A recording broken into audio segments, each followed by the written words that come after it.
সুদ মুক্ত সমাজ চাই, আল্লাহর আইন চাই, সুদ মুক্ত সমাজ চাই, সুদ মুক্ত। এটা অনেকের পছন্দ হবে না এই কথাটা, আমি জানি।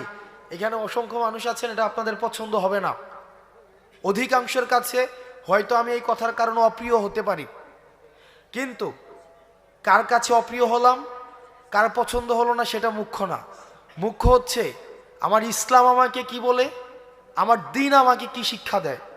সেটা যদি অপছন্দেরও হয় সেটাই আমাদেরকে বলতে হবে।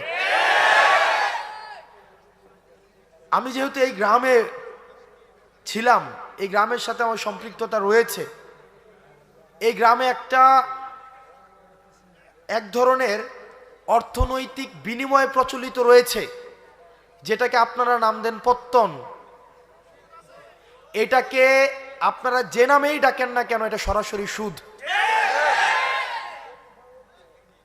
আমার পরিবার সহ আশেপাশে অনেকে আছে এই ধরনের বিষয়ের সাথে সম্পৃক্ত ছিল, কিন্তু আমরা যখন বুঝেছি, আমরা যখন পড়াশোনা করে জেনেছি, আমরা যখন আলেমদের থেকে পরামর্শ নিয়েছি, বিশ্বাস করেন যেই দিন থেকে আমরা এই পথ থেকে ফিরে এসেছি, বরং সচ্ছলতা আরো বেশি প্রশস্ত হয়েছে।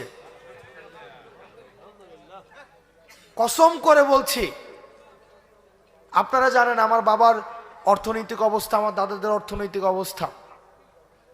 যেই দিন থেকে এই জায়গা থেকে আমরা ফিরে এসেছি, আমাদের অর্থনৈতিক যে সচ্ছলতা, আমাদের নিয়ামত সৃষ্টিকর্তা আমাদেরকে যেভাবে দিচ্ছেন, আমরা প্রতিনিয়ত আল্লাহর কাছে অকৃত্রিম কৃতজ্ঞতা প্রকাশ করি। আপনাদের কাছে অনুরোধ থাকবে, এই যে আমরা দেখি টাকা থেকে টাকা বৃদ্ধি পায়, এটা অসংখ্য পরিবারকে নিঃস্ব করে দেয়। আমি নিজে দেখেছি, আমার বাড়ির মধ্যে এইসব বিষয় মেল হয়েছে, ছোটবেলায় আমি দেখেছি। বা আমি দেবিদ্বার থেকে আসতাম যখন দেখতাম, অনেকে আমাকে অপছন্দ করতে পারেন, আপনি আমাকে অপছন্দ করেন, সেটা আমার দেখার বিষয় না, কিন্তু এটাই সত্য। এখানের সবাইও যদি অপছন্দ করেন, এটাই সত্য। এবং সুদের বিরুদ্ধে আমাদের এটা সামাজিকভাবে এটাকে প্রতিরোধ করতে হবে। আমরা তাকবীর, আল্লাহর আইন চাই, সুদ মুক্ত সমাজ চাই, আল্লাহর আইন চাই, সুদ মুক্ত সমাজ চাই, সুদ মুক্ত সমাজ চাই, আল্লাহর আইন চাই।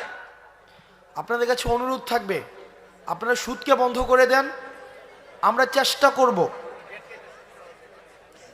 আপনারা যদি আমাদেরকে সহায়তা করেন,